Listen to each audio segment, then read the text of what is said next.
हे हरिवंश, रस प्रवेश का सूत्र बड़ा प्यारा है। यह जो वृंदावन का रस है, यह सहज सबको समझ नहीं आता। इसको समझने के लिए सर्वप्रथम सहजता से सहज बनना पड़ता है। हम चतुरता से सहज बनते हैं, अगर सहज बनना भी चाहें तो।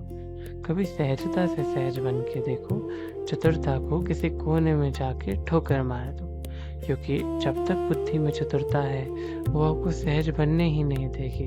वो आपसे सिर्फ सहज बनने का ढोंग कराएगी। याद रखना, जो निर्मल है, जो सहज है, उसके हृदय में एक बालपन उत्पन्न होता है। एक बाल चेष्टा युक्त, क्रीड़ा युक्त हृदय उसका पल पल पे श्यामा शाम से मिलन के लिए नियुक्त हो जाता है। सत्य वचन, इससे उत्तम कुछ नहीं है। जाको हृदय बालपन को है गयो, और वाको मन नित्य विहार के श्यामा शाम में लग गयो। अब उसको और क्या चाहिए। बालवत श्री प्रिया प्रीतम आते बहुत प्रेम करेंगे, क्योंकि वो बालवत श्री प्रिया जी को अधिक भावे है। सारे भक्त प्रिय हैं, लेकिन एक बालवत भक्त श्री प्रिया जी को अधिक प्रिय है, क्योंकि वो स्वयं से प्रियाजू जैसा हो जाता है, प्रियाजूमय हो जाता है। ऐसा नहीं है कि प्रियाजू ममतामय स्वरूप से ही और उसी के कारण हमको बालक समझती है, और इसलिए उनको बालवत चेष्टा पसंद है। नहीं, स्वामी जो स्वयं बालवत है, इसलिए उनको एक बालवत सखी पसंद है। एक ऐसी सखी मित्र जो उनकी ही तरह बालवत हो। संसार में भी होता है, अपने मन की रुचि भाई सो, प्रीति करी सो ही मित्र बनाए। अपने भाव से भाव मिलता हुआ कोई मिल जाए तो उससे मित्रता होने में देर नहीं लगती। उसी प्रकार श्री प्रिया जो से भी मित्रता होने में देर नहीं लगती। जब उनके जैसा स्वभाव हो जाता है, उनके जैसे विचार हो जाते हैं, कहीं ना कहीं काफ़ी कुछ मिलने लगता है, कहीं ना कहीं प्रेम बढ़ने लगता है। फिर घनिष्ठ मित्रता भी बहुत सहज ही हो जाती है।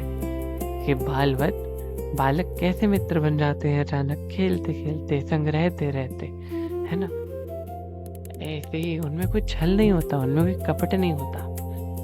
वो सहज रहते हैं, एकदम निर्मल रहते हैं, बिना कोई स्वार्थ के। अरे उनको स्वार्थ का अर्थ नहीं पता होता, चाहे वो अपने ही लिए सब कुछ क्यों ना कर रहे हो उस खेल में जीतने के लिए, लेकिन उनको तो स्वार्थ का अर्थ तक नहीं पता होता।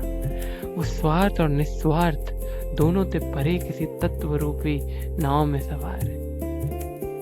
तत्व रूपी नाव, हाँ, प्रेम तत्व रूपी नाव। ऐसा तत्व जो हर तत्वों से परे है, जो प्रेम का प्रकाशमान स्वरूप है, जो स्वयं ही प्रेम है, मूर्तिमान प्रेमवत है।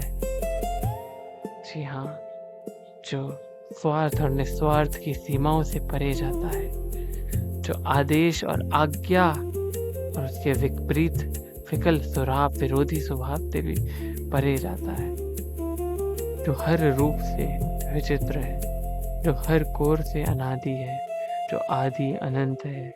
जाका ना को पार पा पायो, जाको रस ना को विरलो जान पायो। विरलो के लिए भी जो संभव है पाना, छटे हुए भी जहाँ मान जाते हैं हारा। उस प्रीति के रथ को कोई कैसे जान पा सकता है। वो कितनी ऊंची उड़ान लेगा, वो कितना बड़ा लंबा रास्ता तय करेगा, कौन जान सकता है।